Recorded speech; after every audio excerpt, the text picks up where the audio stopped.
The fluorescent strip over St. Augustine's ICU threw a thin, unflattering light across tissue and tray, and the monitor stitched a steady, mechanical lullaby into the air. Dr. Aiden Lee worked with small, precise movements, hands that had learned steadiness from long nights and harder choices. Unwrapping the edges of a dressing, while Margaret stood beside him, palms folded, watching the rhythm of his careful competence. Olivia Nyen lay beneath the thin hospital blanket like a world that had been paused mid-breath. Pale, lashes dark against skin, a single IV line, a quiet thread from arm to life. The storm that had pushed across the city earlier had left the windows streaked, and every time a car swished by on the street below, the blinds shivered like a held breath. Aiden's gloved fingers found the seam where the bandage clung. He met Margaret's eyes and gave her the tilt of his head, ready, and then lifted the gauze. The scent of antiseptic, the faint sweetness of the sedative still in the air, and the slow, disciplinary hum of machines were the only certainties. He had known, in the way doctors know the shape of a day, that this night would not be ordinary. Olivia's vitals had been unsettled since she arrived, an unexplained collapse, a confused pulse, a small wound on the forearm that didn't fit the tidy account the publicist had given. The tabloids called her a recovering tech titan. The hospital called her a patient. To Aiden, she was simply someone whose life he could do something about, and that made him stubborn in a way his family back in Queens found familiar. If you're watching all the way through, please stick around. There's much more to this story, and if it moves you, consider subscribing, liking, and hitting the bell so you don't miss the rest. He peeled back the final layer and froze. Beneath the dressing, at the crease of Olivia's wrist, there was a pinpoint bruise and a smear of something nearly invisible, an oily residue that did not belong. It sat like a question. Margaret's mouth tightened. Jenny, the nurse on duty, hovered by the doorway with a clipboard, eyes flicking between the chart and the patient, the movement of someone trying not to look culpable. "Did you notice this?" Aiden asked, voice low. He did not accuse. Accusation belonged to headlines and courtrooms. But there was an ache along his spine he could not name, an instinct. Jenny swallowed. She came in collapsed at the gala, she said. Security said dehydration. Her gaze slipped to the door and then back to the foil-lined tray where unused vials had been kept. "There was a mix-up with meds in triage. Show me the meds cart," Aiden said. His jaw set. He had seen enough sloppy inventory in his shift to know when mistakes were mistakes and when they were deliberate. There was the added weight now of the bruise and the residue. Margaret's hand brushed his sleeve. "We document everything," she reminded, and there was a steadiness to her that told him she had made those reminders hundreds of times. But the tremor in Jenny's fingers as she flipped through the inventory log told a different story. They moved with the economy of people who shared a goal: preserve evidence, preserve life. While Jenny fetched the cart records, Aiden sat in the chair by Olivia's bed and watched the slow rise of her chest. Her eyelashes fluttered. For a breath, he thought she might wake properly. He spoke then, softly, not as a doctor instructing a body, but as a person acknowledging a person. "Olivia," he said, "can you hear me? You're safe here." Her eyes opened a fraction, the lids blurry, but focus came. For a heartbeat, she looked through him, through the strip light and the monitors, like someone reaching across glass. The corner of her mouth almost moved into something like recognition. She turned her head and, with a voice that at first was no more than a thread, whispered, "Don't let him take it." Aiden felt the whisper like a thrown stone. The pronoun had weight. He locked his fingers around her hand. It was cool and thin, and she clung to his thumb like a promise. "Who, Ms. Nyen?" he asked, careful, as though each name might be a fragile vessel. The machines filled the silence. Outside, rain tapped a steady Morse against the windows. She breathed, eyes closing. "Daniel," she said, and then the muscles around her mouth slackened. The monitors kept talking. The storm kept washing the glass. Margaret's clipboard hit the counter with the sound of something falling into place. Aiden sat very still. Daniel Nyen, Olivia's older brother, public face at Niantic after the seeming disappearance of their parents from the control board, was someone he had been shown in flashes.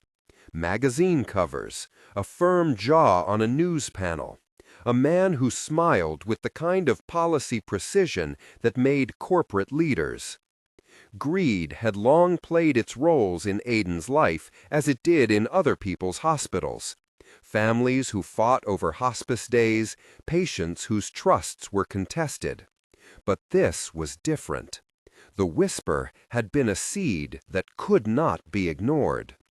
The night magnified the smallness of things, the way her fingers tightened, the faint bruise, the residue like a question smeared against clean bandage. Aiden recorded every pulse, every shift. He told Margaret he wanted a urine sample, blood work, everything that would trace a line from what happened to the why of it.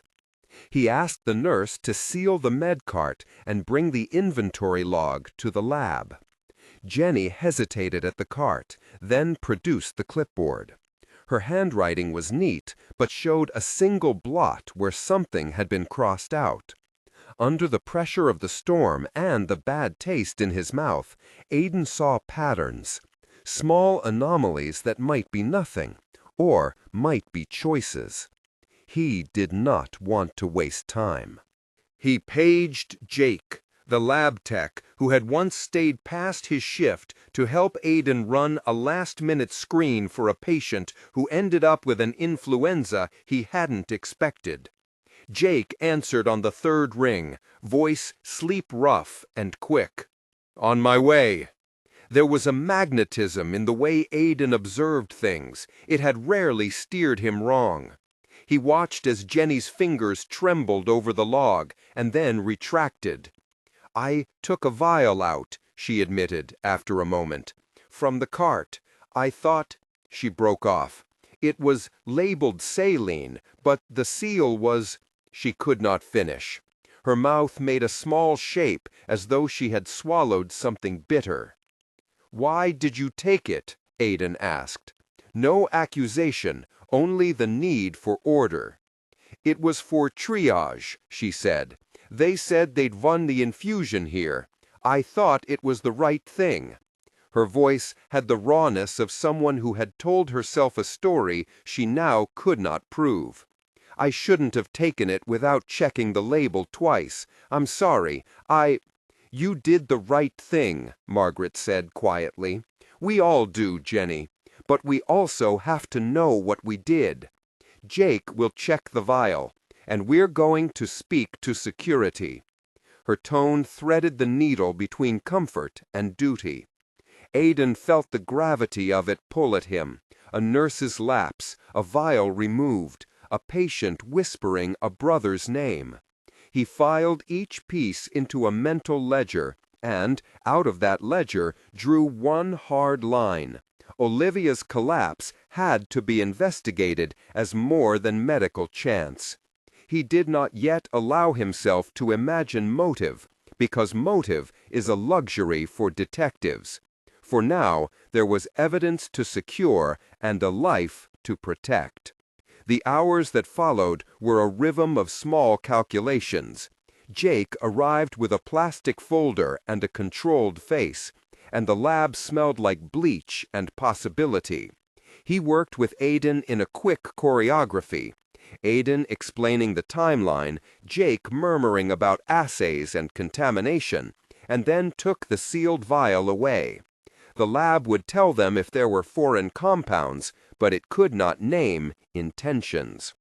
When Olivia's condition stabilized enough for tests, Aiden asked for a security sweep of the gala where she had collapsed.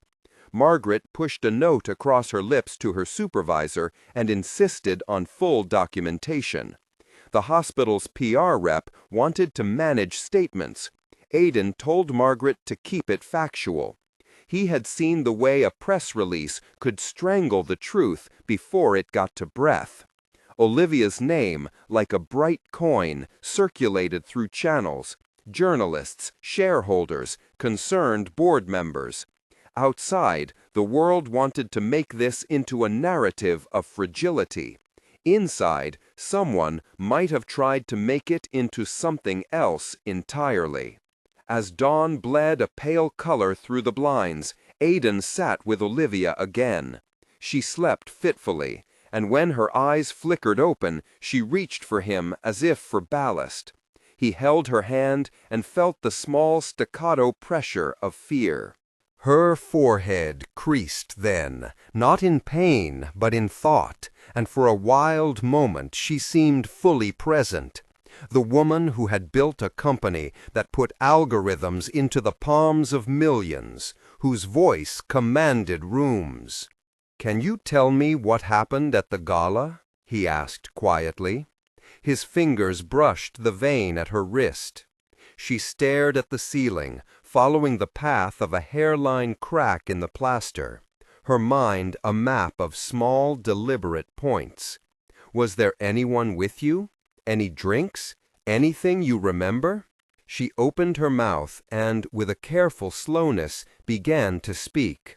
Her words came in fragments and images, like someone reconstructing a dream. Champagne flutes, laughter that had sounded mechanical, a toast she had barely felt, a silhouette in the marble foyer. She said she had stepped away to the balcony because she needed air, and then a hand had steadied her, gentle, familiar, and then a rush of cold and a smell she could not place. Finally, her voice dipped and another name landed on the cot like a pebble.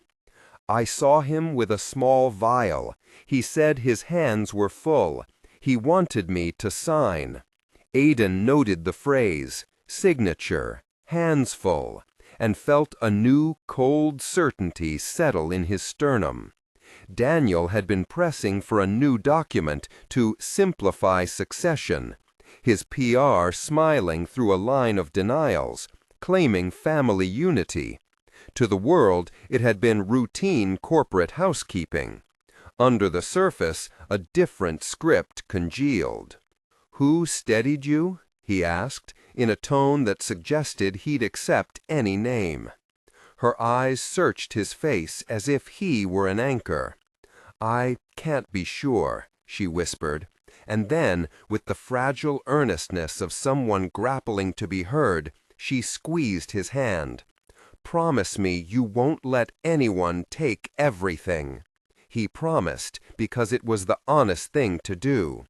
And as he spoke it aloud, even in the exhausted small hours, he felt the shape of his duty change, from treating to protecting, from clinician to custodian of a truth that could shatter lives. The hospital's cameras, when they had been pulled and reviewed, offered a pixelated corridor and the movement of people like chess pieces. In a frame, a figure, broad-shouldered, suit pulled tight, moved toward the balcony. Close-ups were grainy. Identity was never neat in footage. But the timing matched Olivia's memory. Jake's lab report, when it came back, noted traces of an unknown compound, a sedative not commonly used in the emergency setting. It was not a full answer, but it was a mark on the map. Daniel's press office sent a letter insisting on privacy and cooperation. The once tidy portrait of family harmony frayed at the edges. In boardrooms where floor-to-ceiling windows polished each reflection, people whose livelihoods depended on calm began whispering about liability. Daniel's statements were measured, the sort of rarefied language that spared conscience while asserting control. We stand with Olivia and with the due process. The police came with polite caution. They asked for statements and for permission to access footage. They were as much about legal process as they were about public optics.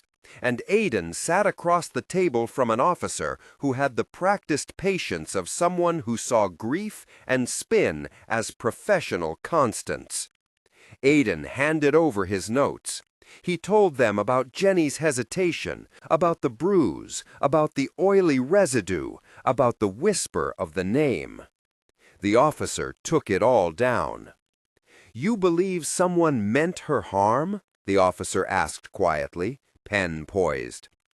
"I don't presume motive," Aiden said, "but I do believe this needs to be investigated. Whatever happened, it was not an accident." That evening, as they transported a sealed copy of the footage to the department, Olivia's condition shifted. She came awake more lucidly than she had in the night and pressed a hand to her head, eyes clear and bright.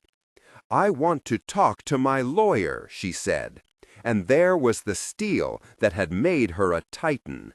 She wanted control. That wish, now expressed, altered the landscape. It meant she would not be merely a patient of the hospital. She would be an actor in her defense. Rachel Kim arrived the next morning, composed, efficient, the kind of lawyer whose presence reminded people that language could be a shield. She listened to Olivia's account with the focus of someone assembling a case, and then she looked at Aiden with an expression that was both appreciation and calculation. "You did the right thing by documenting," Rachel said. "Keep everything as is, no unnecessary transfers. Security footage stays in the chain. We're going to need statements, and I'm going to request a full toxicology. If there's cause, we'll bring this to the state, and we'll need to talk about press." In the days that followed, the rhythm of the hospital and the rhythm of a legal campaign braided together. Aiden found himself at once a clinician, an unwitting fact witness, and an ally to a woman whose life had always moved in another register. He steered clear of the press, of course. His job required neutrality and care. He told Rachel everything he knew, and she listened with a strategist's ear, filing his clinical observations alongside the other evidence. Publicly, Nyen released a statement of concern and support. Daniel gave an interview about family unity while his face remained guarded. The tabloids did what tabloids do. They painted a portrait of frailty and scandal. Inside the hospital, whispers turned to murmurs and murmurs to pressure. The board wanted to know potential liabilities. Shareholders wanted reassurance. Olivia bristled at every staged smile and every cautious hand. On a raw morning when rain turned the streets into mirrors, Jake called Aiden with a voice that could not hide the elation and unease. "We pulled more from the vial," he said. "We found residues that match compounds used in sedation patterns. It's not definitive until the lab confirms, but—" His breath said everything the sentence left out. Aiden drove to the lab, hands fisted on the wheel. He felt the old, grounding iron of urgency, the thing that enclosed his profession like an oath. He thought of the whisper, that single syllable of a name, and of the way Olivia had looked at him when she had asked him to promise. They had evidence enough to move. Rachel filed for a temporary injunction to prevent changes in corporate control and to compel the release of any security footage from the gala venue. The public narrative tightened, and Daniel's press office countered with the scripted calm of someone used to steering tides. "We will cooperate fully," his spokesperson said, a statement constructed from legal bricks. The discovery process began. The hospital continued to treat Olivia with care, and Aiden remained at the periphery in some ways, haunted by the sense that his professional role could become entangled in the human stakes of affection and danger. He slept less well, caught between the certainties of medicine and the uncertainties of motives. On the day the lab confirmed the presence of a sedative inconsistent with what's used in triage, the newsroom lit up like a small constellation. Rachel called a press conference to assert Olivia's rights and to declare they would not be intimidated. Aiden sat in the second row, watching Olivia stand with hands folded, the public face of resolve. The legal momentum changed the air. Investigators took a firmer interest in Niantic's internal documents. An audit of access logs revealed that a private elevator keycard had been used the night of the gala to reach the balcony level. An oddity because only a handful of people had access. Daniel's access logs showed a gap. His request history flagged a late-night override that, when reviewed, appeared as if someone with his credentials had sought expedited signatures. Confrontation, when it came, was not theatrical. It began with a quiet call from Rachel. "We have reason to bring charges," she said. The words landed like a verdict in the room where Aiden was standing. Suddenly, every choice he'd made, keeping the vial, documenting the bruise, listening to the whisper, felt like the hinge on a door that now stood open. Daniel's lawyers pushed back with the force of corporate defense. Alternative explanations, questions about chain of custody, insinuations about competitor sabotage. He maintained publicly a posture of concern and cooperation. Privately, legal counsel tried to negotiate behind closed doors. The world, as it often does, demanded simple narratives. Family in crisis, the tragic stumble of a titan. But the smallest of facts, Jenny's blot, the residue, the access logs, stacked into a different kind of truth. Aiden kept returning to Olivia's hand in those early wakeful days. It was a human gesture, eventually misread by some in the press as intimacy. He kept his distance in public. When Olivia requested him in private to discuss medical options, Aiden suggested another attending physician. He would not allow the intimate dependence of care to become something that blurred ethics. "I'll stay as your consultant," he told her, "but your attending should be someone without a stake in any of this." Olivia nodded then, with a nod that was not just for procedure, but for acknowledgement.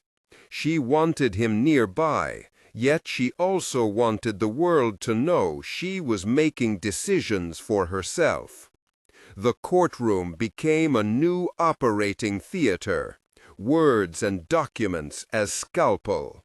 Rachel presented the evidence with the kind of crisp narrative that made sense to juries and to cameras. The vial with anomalous residue, the security footage that narrowed in on a profile, The access logs that recorded a keycard entry consistent with Daniel's credentials, and witness testimony about a signature Olivia had been pressured to provide. Margaret and Jake sat as factual witnesses. Jenny took the stand with eyes red from sleeplessness. Her confession that she had taken the vial and that someone had told her not to record the chain of custody cracked the surface of denial. Daniel testified in the way men of his station often do, measured, insulated, offering a version of events that painted him as a protector rather than a predator. He denied wrongdoing. His lawyer suggested other explanations, insinuated hackers, suggested that Olivia's testimony could be unreliable under stress. The courtroom's air felt thick with the gravity of what a single life could mean when wealth and power were in play. During testimony, Olivia spoke with the careful, arresting clarity of someone reclaiming her voice. Her description of the balcony, the exchange, and the feeling of being led into a place where her consent had been hurried felt like a bell in a quiet room.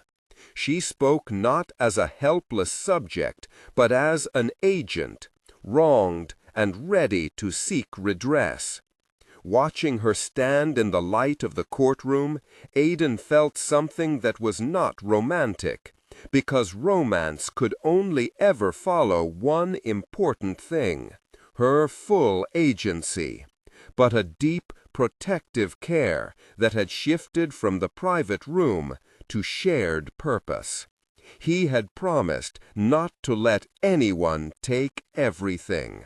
In that moment, he understood that promise had become public.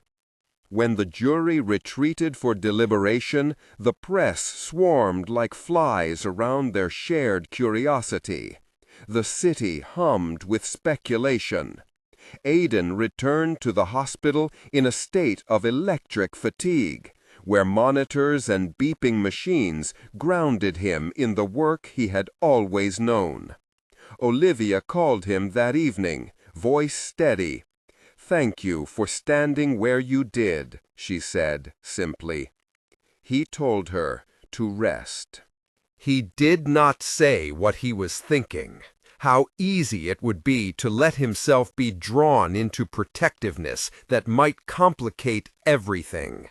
But he felt, quietly, that his place in her life had been marked by a night and a whisper, and by a string of choices that led him to do the right thing.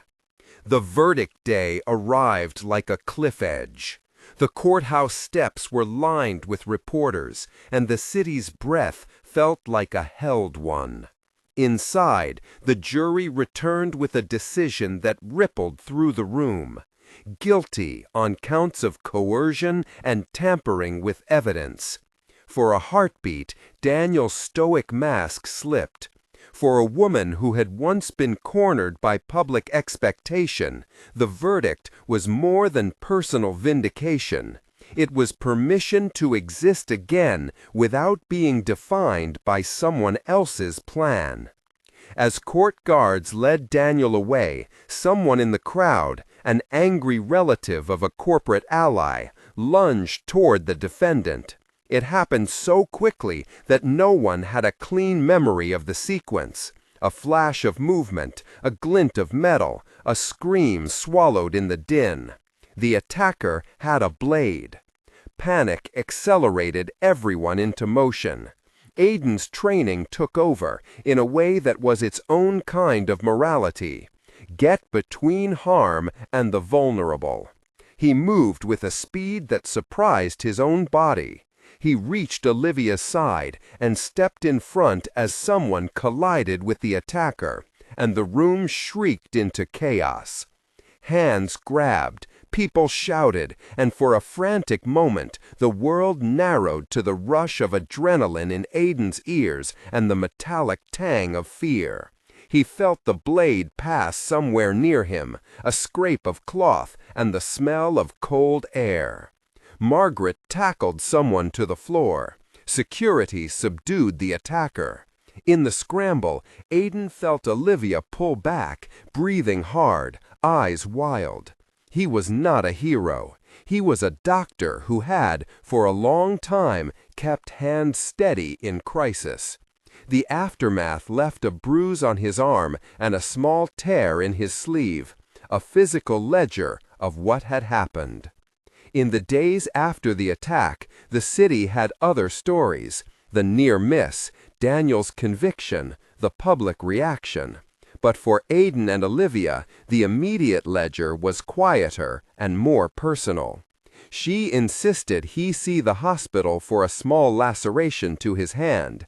He refused, wave of pride and stubbornness foiling him, until she held up a finger and gave orders like a CEO who had reclaimed control. "Let me," she said. "You took a risk. Let me look after you." He relented then, because consent is the axis around which all the things that might come after turn. He let Margaret check the edge of his skin, let the stitches be considered by another clinician, and in doing so, honored the boundary he had set earlier. It was a small, necessary ritual of accountability. Rachel later would make sure the court noted the attack as an aggravating factor in sentencing. The hospital would update its security protocols. But in the small room where Margaret wrapped a bandage around his forearm, the world narrowed to two people and the steady hum of machines in the background. Olivia's recovery continued, physically steadying by degrees, psychologically more present with each sunrise. The bandages, those recurring symbols, came off gradually and were replaced by small, less clinical things. The light on her desk at home, the sun through a window she kept open, the feel of a book in her hands. She started to speak of the future, not as a series of planned bullet points, but as something she wanted to shape on her own terms. They met, once the legal dust settled enough, in a public but private space, a small cafe near the park where the city was kinder. She sat across from him with a cup of coffee untouched, and an intention that made her shoulders relax. "I wanted to tell you why I whispered your name to everyone in the ICU," she said, and the honesty in her voice softened the edges of the days before. "Not your name, your presence. I needed someone to promise me they wouldn't let my life be taken. You promised." Aiden looked at her and felt the trace of something larger than the hospital's fluorescent light. The possibility of connection that was not about dependency. "You were asking for protection," he said. "That's different than asking for more." She smiled, a small, real thing. "I know. I meant the promise in a broader way. I wanted someone to be on the side of my life, not the side of everyone else's agenda." Their conversation moved then into the practicalities of what came next, the transfer of her care in medical terms, the formalities Rachel insisted on for maintaining ethics, the public statements to assure there was no impropriety.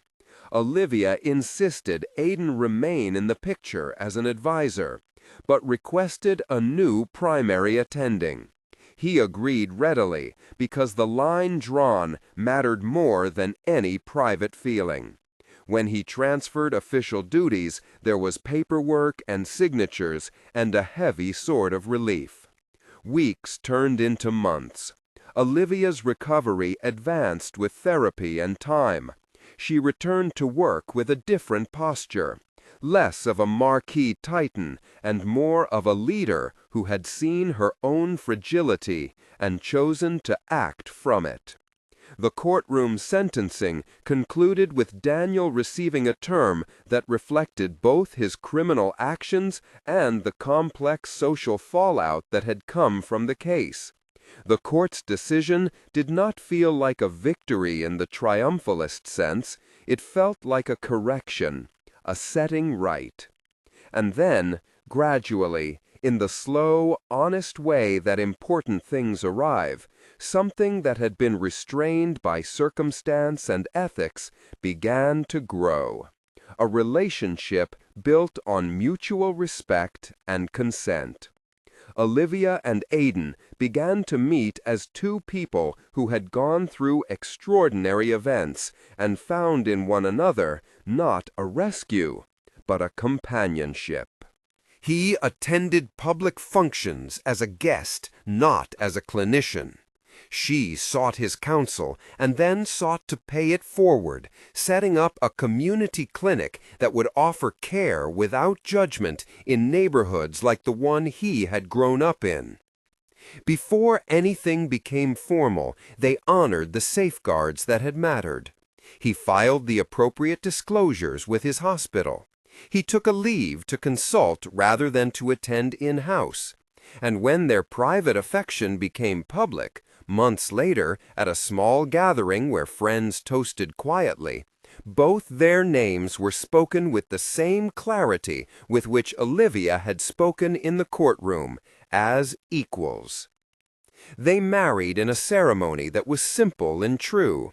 Hands held, vows exchanged in a small chapel with sunlight finding them through stained glass.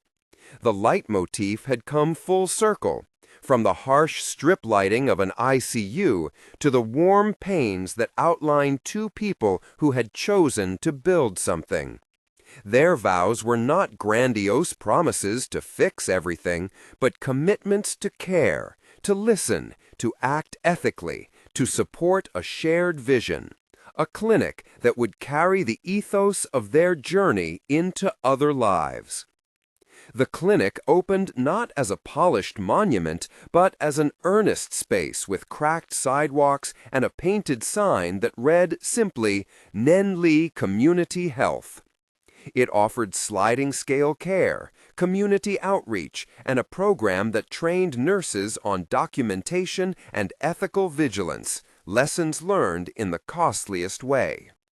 Aiden worked some days as a supervising physician, but he also taught, spoke at neighborhood meetings, and listened to the concerns of people who had never seen a health system that seemed to hold them with dignity.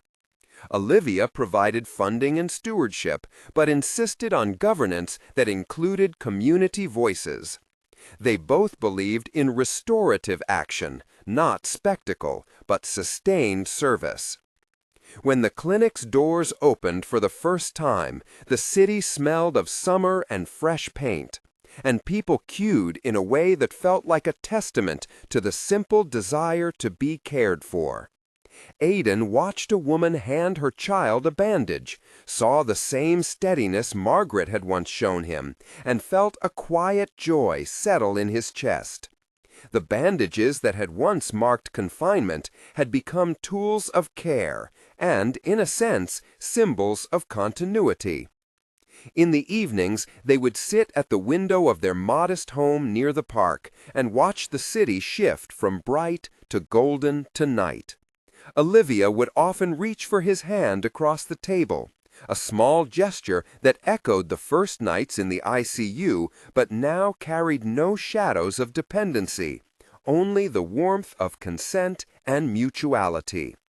They spoke sometimes of what had been lost, and more often of what they hoped to build. The public still would arrange opinions about them in neat columns, power couple, controversial pairing, but inside the window, their lives were less concerned with narratives and more with the slow work of care. Years later, when a young nurse came into Aiden's office and thanked him for the training that had saved her patient from a preventable error, He thought of whispers and promises, and how small acts can change the course of events.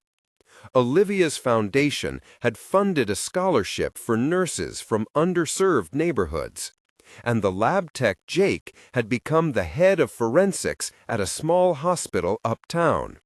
Jenny, who had once made a mistake in panic and shame, had completed a rehabilitation program and returned to nursing with a steadier hand and a second chance. The city, too, felt changed in tiny ways. Niantic had restructured governance to include safeguards and community representation. Daniel's Fall remained a cautionary tale about hubris and its costs.